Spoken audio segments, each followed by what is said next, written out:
Tudo sobre aviões de combate.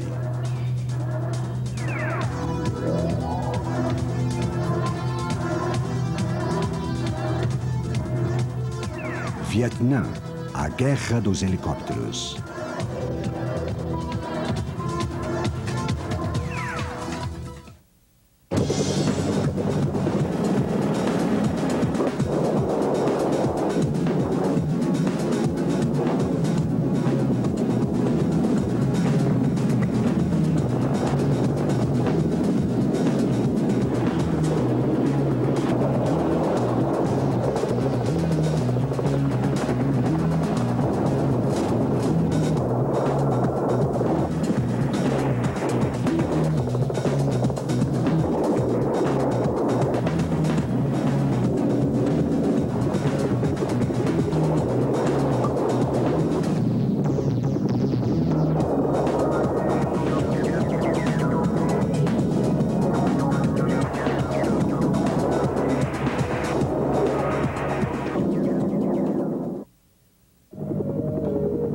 A Guerra do Vietnã foi a primeira em que os helicópteros desempenharam um papel fundamental em variadíssimos aspectos das operações militares.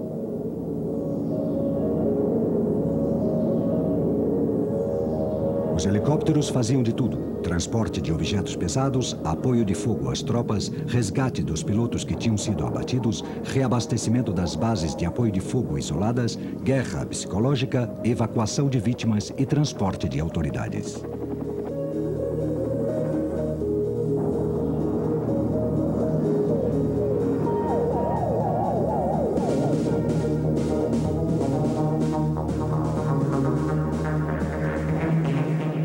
Mas, acima de tudo, o helicóptero levava as tropas ao campo de batalha. Substituiu os jipes e os caminhões das guerras anteriores e deu início a uma forma totalmente nova de guerra: as operações aerotransportadas.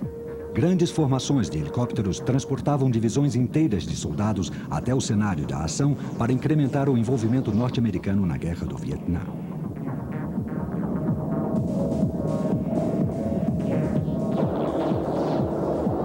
Mas assaltar uma pista de aterrissagem em uma zona de conflito era sem dúvida uma das missões mais perigosas da guerra. As Forças Armadas dos Estados Unidos perderam quase 5.000 helicópteros no Vietnã, dos quais somente a metade foi abatida pelo inimigo. Os primeiros helicópteros a servirem no Sudeste Asiático não pertenciam aos Estados Unidos, mas sim à França.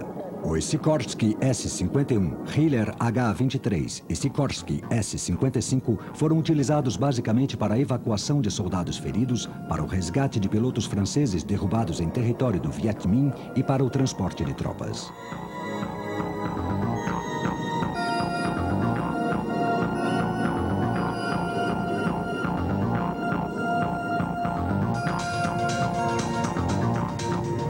Pouco depois da derrota da França na Batalha de Dien Bien Phu, em 1954, os Estados Unidos começaram a enviar auxílio ao Vietnã do Sul. A ajuda militar tomou a forma de equipamentos e assessoria militar. Quando o Vietnã do Norte declarou que a guerra política com o Sul se havia transformado em uma guerra de verdade, os assessores norte-americanos no Vietnã se viram irremediavelmente envolvidos nesta guerra.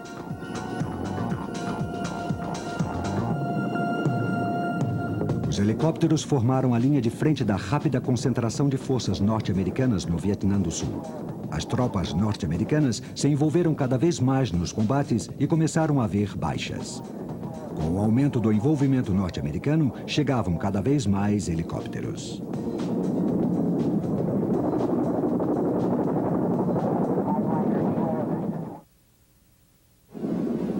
Os primeiros helicópteros utilizados no Vietnã eram propulsados por motores a pistão.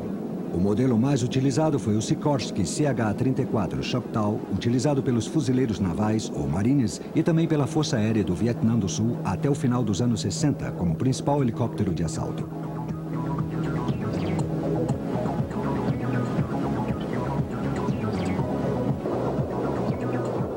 Como os franceses na Argélia, os norte-americanos e sul-vietnamitas logo descobriram a grande mobilidade do helicóptero. Ao contrário dos jipes e caminhões, os helicópteros podiam atravessar as densas florestas do Vietnã e também as regiões montanhosas e fluviais a velocidades muito maiores que os veículos sobre rodas, levando ao mesmo tempo uma grande quantidade de homens e equipamentos.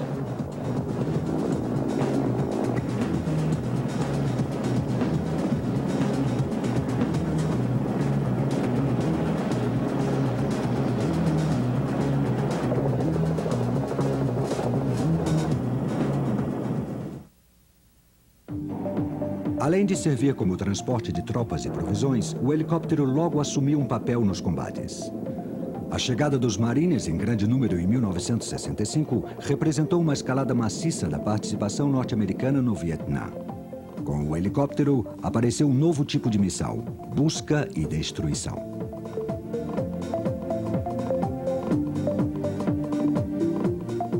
O inimigo declarado das forças sul-vietnamitas e norte-americanas era a guerrilha do Vietcong, que confiava nas aldeias simpatizantes com a causa comunista para o fornecimento de comida e abrigo. As missões de busca e destruição tinham como objetivo obrigar os Vietcongs a saírem dos seus esconderijos e cortar este apoio. Os helicópteros eram os instrumentos perfeitos para cumprir estas missões. Podiam transportar tropas rapidamente e em grande número para atacar de surpresa.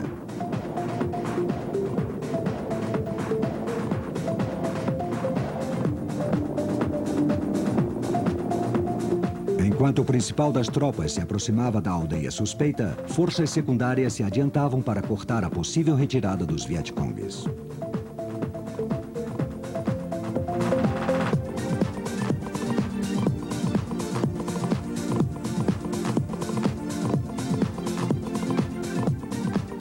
Os soldados buscavam indícios das atividades dos Vietcongs e interrogavam os aldeões.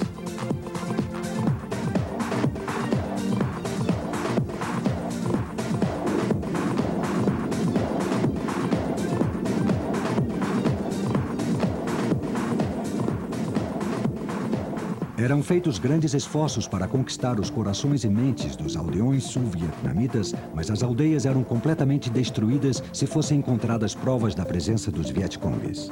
Suas casas e meios de subsistência eram incendiados. Os aldeões eram recolocados em aldeias fortificadas. Mais uma vez, os helicópteros cumpriam o seu papel.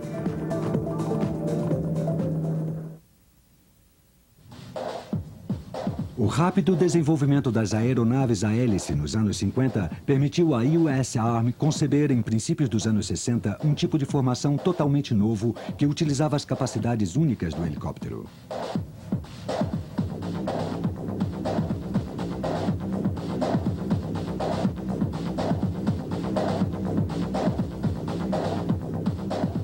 Enquanto prosseguia a concentração de tropas americanas no Vietnã, a utilidade dos helicópteros como meio de transporte de tropas se tornava cada vez mais evidente.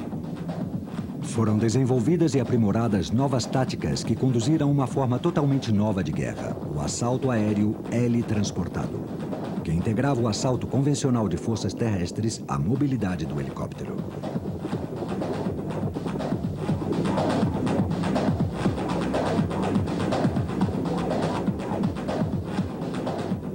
Utilizando grandes quantidades de helicópteros, uma divisão podia realizar um assalto aerotransportado e tomar o controle de enormes territórios em um espaço de tempo muito curto. Além disso, o helicóptero podia ultrapassar ou contornar obstáculos que teriam impossibilitado a passagem de carros de transporte de pessoal e caminhões e ainda a velocidades muito maiores.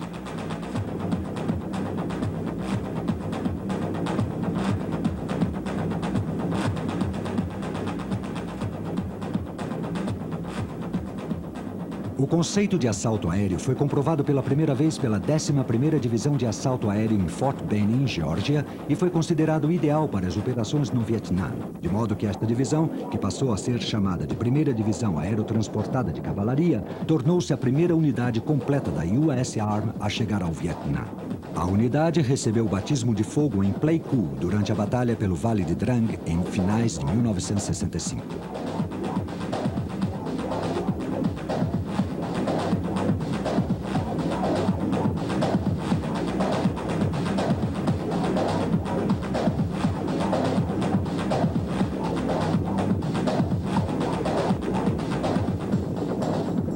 Os momentos mais vulneráveis dos helicópteros eram quando se aproximavam ou saíam de uma zona de aterrissagem em conflito, pois eram alvos fáceis para os Vietcongues.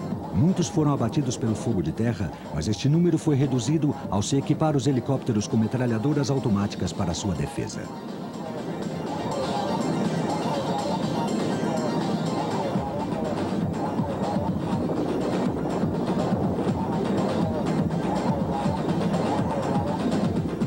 O Vietcong e o exército norte-vietnamita aprenderam rapidamente as limitações da técnica de assalto aéreo. As potenciais zonas de aterrissagem eram cobertas com fogo ou armadilhas explosivas feitas com lanças espetadas no solo para perfurar a barriga dos helicópteros de assalto. Às vezes eram utilizados helicópteros que soltavam fumaça para proteger o local da aterrissagem da visão do fogo inimigo.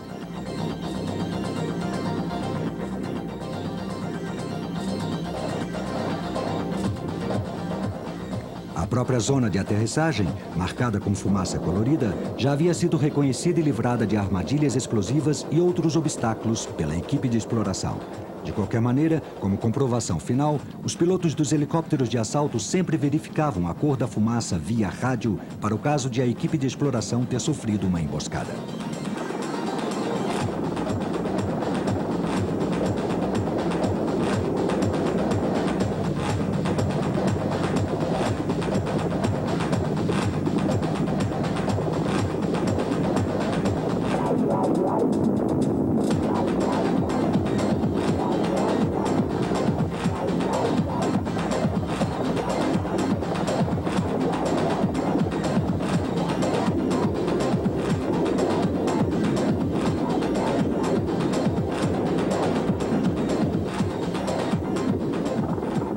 Quando se definia a localização da zona de aterrissagem, helicópteros de transporte maiores como Chinook chegavam rapidamente com munições, equipamentos e armas para estabelecer uma base de fogo de onde se pudesse realizar operações posteriores.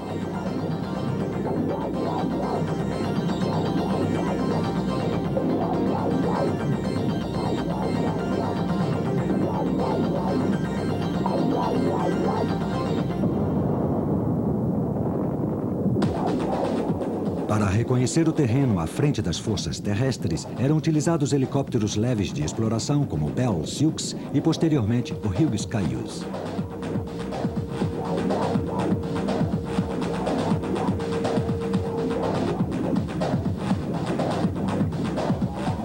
Em muitos casos, os helicópteros se tornaram o único modo de prestar apoio às bases de fogo afastadas no alto das colinas.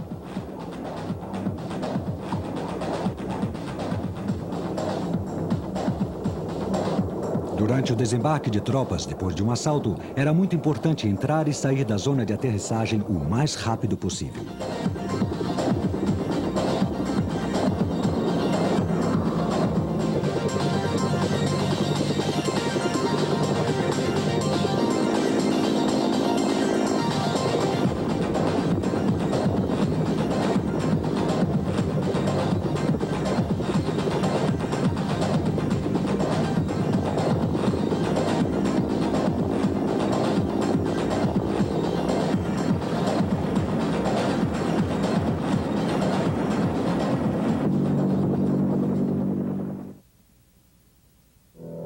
As perdas cada vez maiores de helicópteros levaram à criação de versões fortemente armadas do helicóptero Hill. Eles eram conhecidos como Hogs, ou grandalhões, para diferenciar dos transportes de tropas menos armados ou dos Slicks, rápidos. Outra importante arma antipessoal era o foguete Flechette, dotado de uma cabeça explosiva contendo centenas de mini-dardos.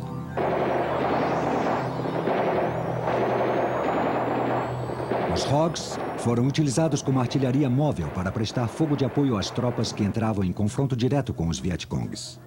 Eram perfeitamente adequados para esta função de fornecer apoio aproximado. Como unidades orgânicas do exército integradas diretamente às tropas terrestres, os helicópteros podiam reagir com muito maior rapidez do que um avião convencional.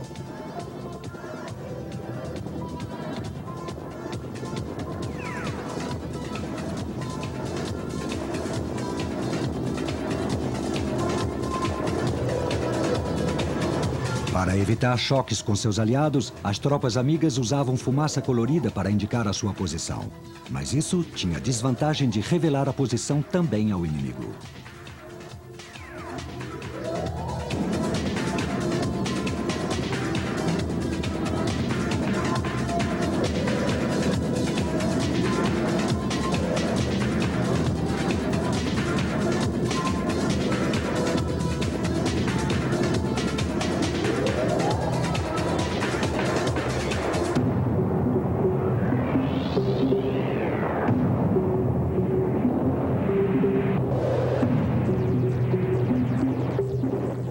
O armamento do ROG incluía 4 metralhadoras montadas de maneira flexível, mini-metralhadoras automáticas, lança-granadas de 40 mm e foguetes de 70 mm.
Além de apoiar as tropas de perto, a função do helicóptero armado era escoltar os helicópteros de transporte Slick durante todas as fases de uma operação de assalto aéreo.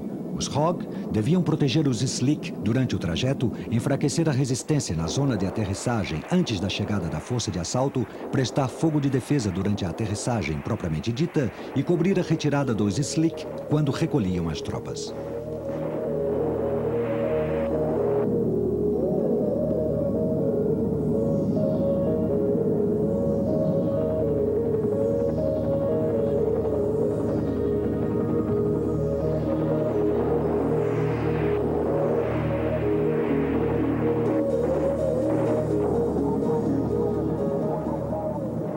A infiltração maciça dos Vietcongs na região do delta do Mekong, no sul do Vietnã, levaram à utilização dos rios armados para combater na Guerra da Água Marrom. A pequena força de UH-1B da Marinha entrou em ação para apoiar as forças fluviais do Exército e da Marinha que se encontravam na zona.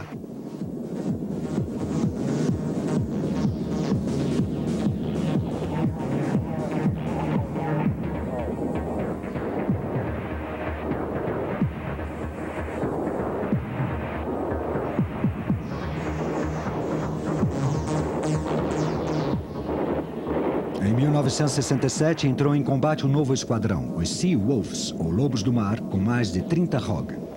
Operando em conjunto com as lanchas de patrulha da Marinha, eram utilizados como escoltas para advertir sobre emboscadas e também para prestar fogo de apoio aos assaltos aéreos do Exército.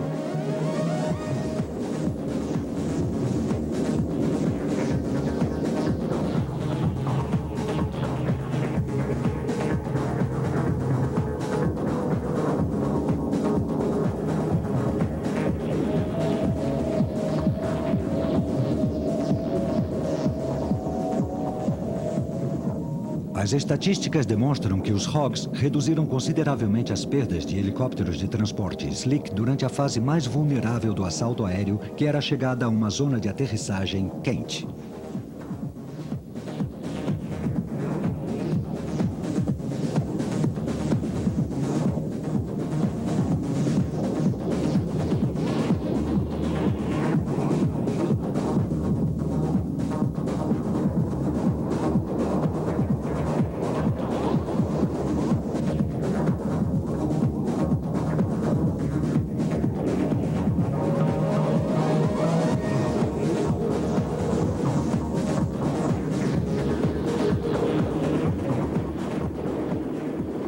Também se mostrou de muito valor como arma de apoio aproximado.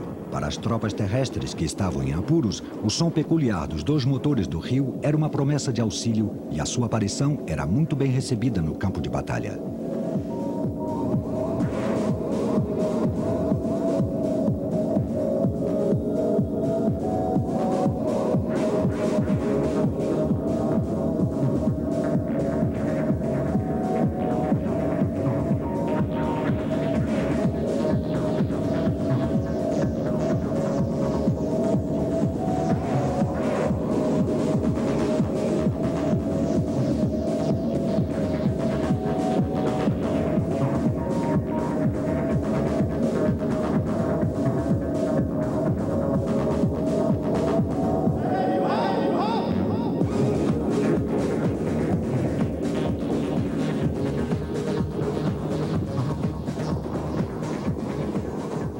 Por causa das baixas altitudes em que se realizavam os ataques com helicópteros, as missões noturnas eram especialmente perigosas.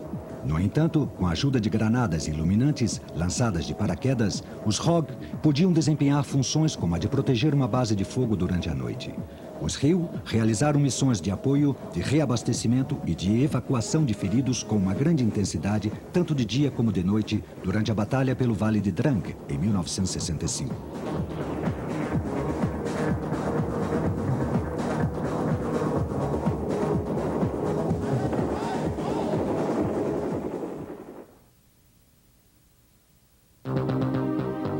Os helicópteros também deram uma contribuição importante nas missões de reconhecimento e de observação. Um observador descreve uma destas operações.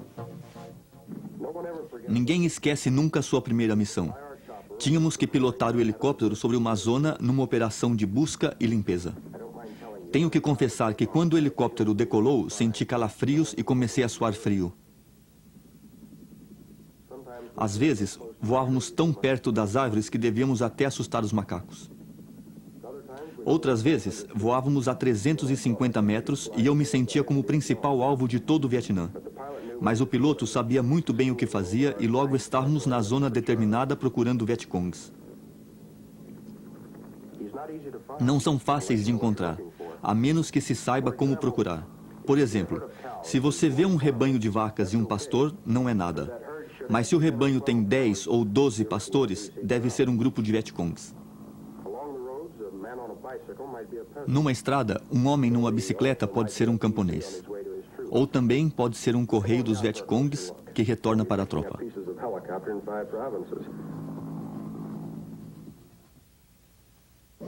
A mobilidade sem precedentes do helicóptero o converteu na ferramenta perfeita para reabastecer postos avançados e base de fogo distantes. Os Sea Knight dos Marines foram os helicópteros utilizados para manter abastecida a base de Khe Sanh durante o cerco de 1968. Capaz de transportar 9 toneladas de carga, o Sky Crane era o principal helicóptero pesado de carga e a aeronave com hélices mais utilizada no Vietnã. O CH-53 era o helicóptero de carga dos Marines. Colocado em serviço pela primeira vez em 1967, podia levar internamente mais de 3,5 toneladas de carregamento e quase 6 toneladas fixadas embaixo da fuselagem.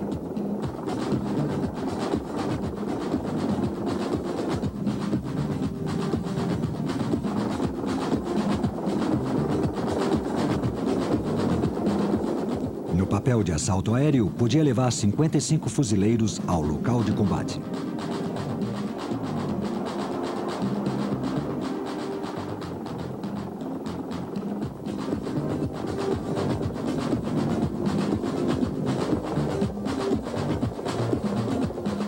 Antes da chegada do CH-53, o principal helicóptero de assalto e de transporte dos Marines era o CH-46 Sea Knight. As operações aerotransportadas não apenas foram caras quanto ao número de helicópteros perdidos, mas também em relação ao custo em vidas humanas. Foi na evacuação de soldados feridos no Vietnã que o helicóptero realizou uma das suas contribuições mais importantes.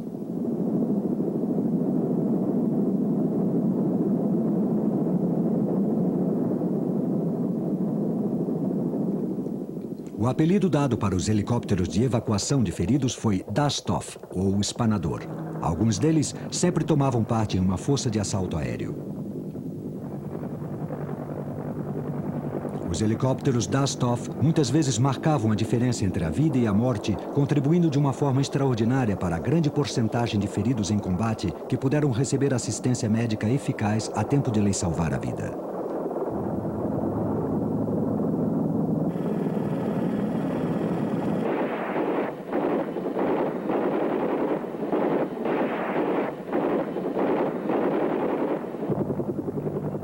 O valor dos Dusthoff foi incalculável. Dos 120 mil soldados do exército americano feridos em combate, mais de 100 mil foram evacuados em helicópteros. E os helicópteros também contribuíram incrivelmente para aumentar o ânimo dos soldados.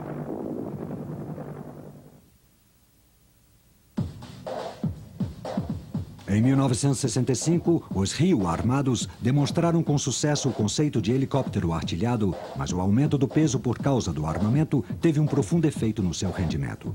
Tornaram-se mais lentos que os helicópteros de transporte Slick, aos quais deviam proteger.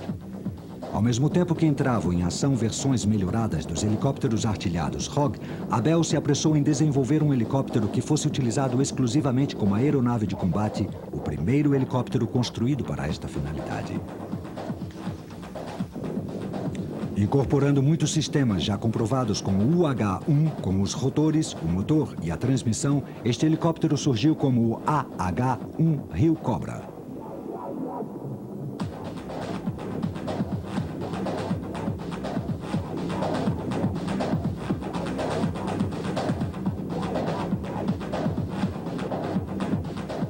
A cabine, em forma ovalada para alojar as tropas, era coisa do passado. Em seu lugar, apareceu uma fuselagem radicalmente estreita.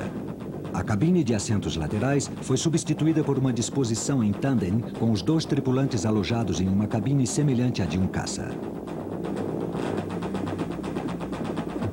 A estreita zona frontal da fuselagem reduzia a resistência do ar e tornava o Cobra um helicóptero muito mais rápido e manobrável que o Rio, além de também diminuir a sua vulnerabilidade, reduzindo a superfície de alvo para o fogo inimigo.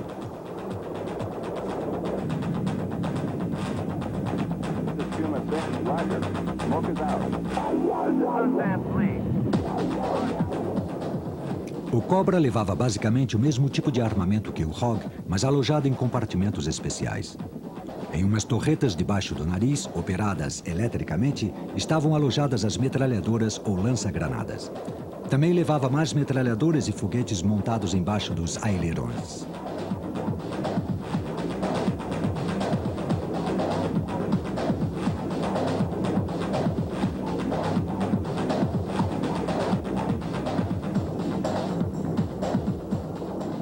Em serviço desde 1967, o Rio Cobra obteve um sucesso incrível. O exército americano utilizou muitos AH-1G monomotores, enquanto os marines operavam tanto com o modelo G como com os bimotores AH-1JC Cobra.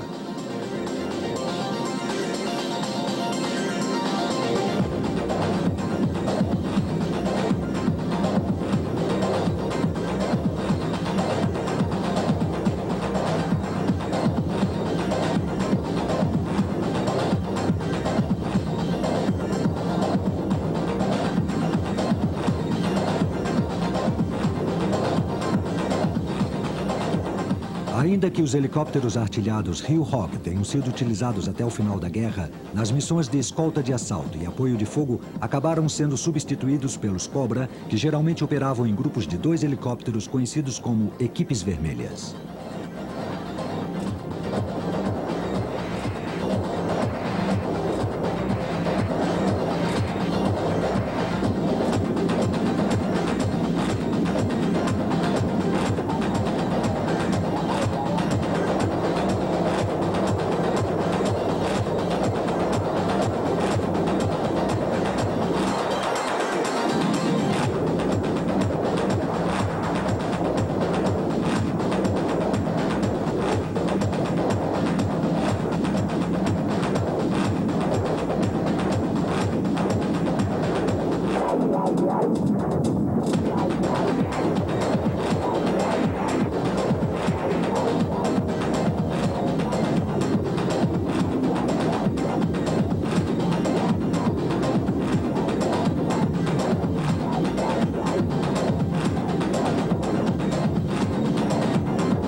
Os Cobra também entraram muito em ação na guerra fluvial.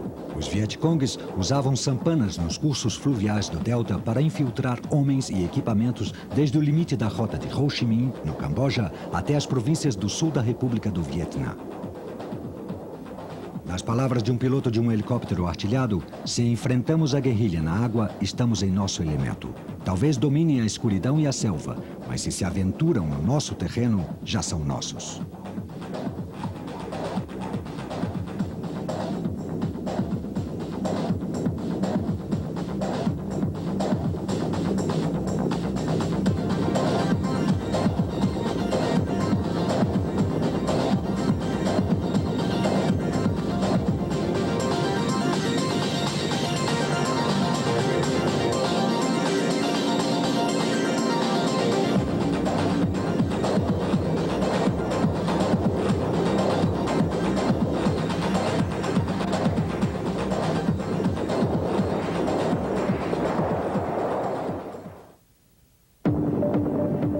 Além de levar munição e cervejas aos soldados na linha de frente, os helicópteros transportavam autoridades e celebridades aos campos de batalha.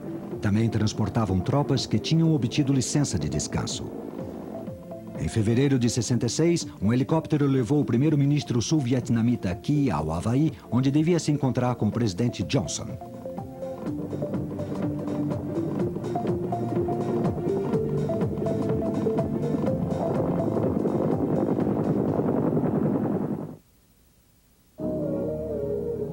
A ofensiva de bombardeios Rolling Thunder fez entrar em ação diariamente os aviões táticos da Força Aérea e da Marinha Americanas contra objetivos estratégicos do Vietnã do Norte.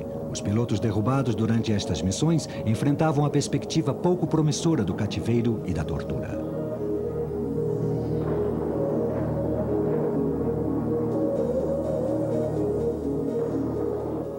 Diante deles estava a defesa aérea mais dura do mundo, desde camponeses armados com rifles até metralhadoras pesadas dirigidas por radar e mísseis superfície-ar.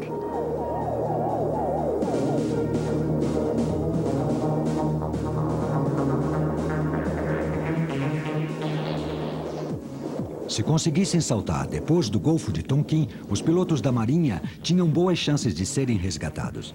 As perspectivas eram piores para os pilotos da Força Aérea, que tinham que sobrevoar com seus jatos o Vietnã do Norte e o Laos antes de voltar às suas bases na Tailândia. Os militares fizeram grandes esforços para resgatar os pilotos derrubados pelo fogo inimigo. A Força Aérea criou para essa finalidade uma unidade de combate dedicada à busca e resgate. Equipada com helicópteros Sikorsky HH-3 Jolly Green Giant e aviões de ataque Skyrider de motor a pistão, estavam baseados em Nakhon Phanom, no nordeste da Tailândia, por causa da sua proximidade das zonas prováveis de resgate.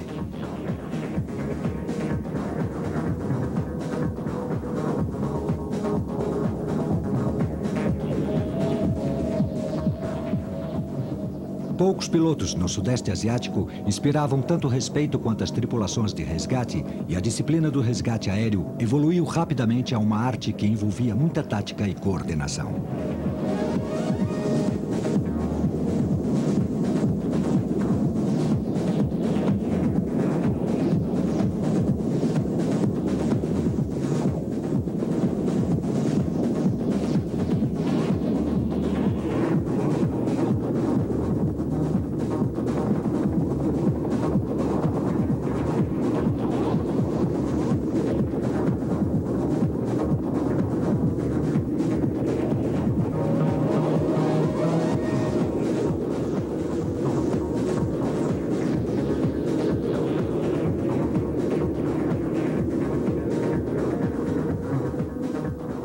A habilidade e o valor dos pilotos de resgate conseguiu alguns resgates surpreendentes diante de uma forte oposição.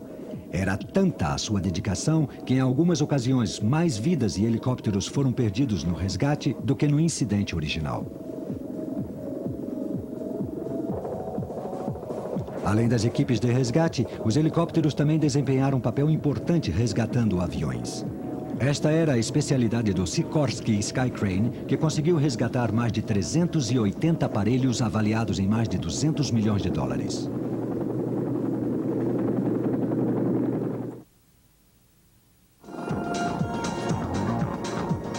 Os helicópteros também foram fundamentais na limpeza de minas do porto de Haiphong, um processo iniciado ao mesmo tempo que a campanha de bombardeio Linebacker em finais de 1972. Limpar o porto e as águas costeiras foi responsabilidade dos helicópteros busca-minas Sikorsky RH-53 da Marinha.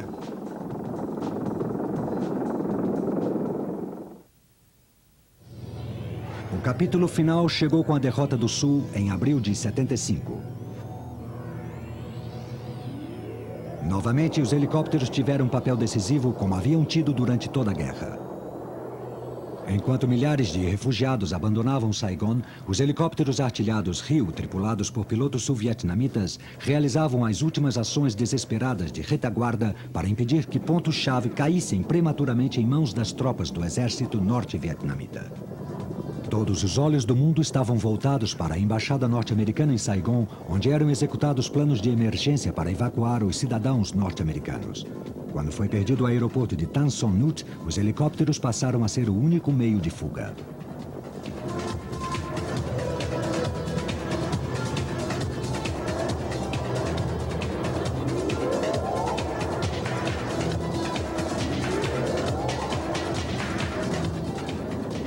Enquanto um destacamento naval permanecia na costa para receber os refugiados, as autoridades norte-americanas em Saigon tiveram de tomar a difícil decisão de abandonar os seus leais empregados vietnamitas à sua própria sorte.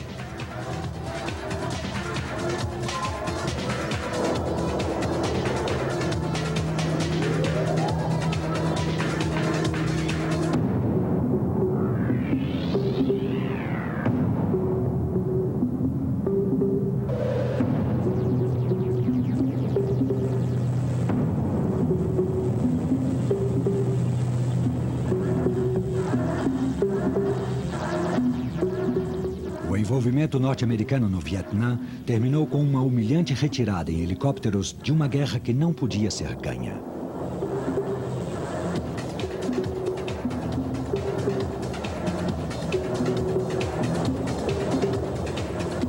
Em 29 de abril de 75, tudo havia terminado. As tropas norte-vietnamitas tomaram o Palácio Presidencial e proclamaram a vitória da causa comunista.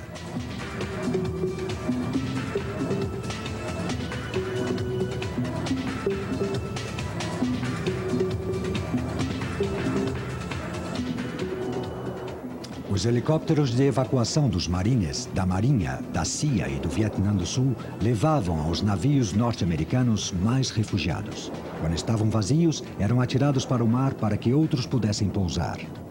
Em 1975, cada Chinook custava $250 milhão.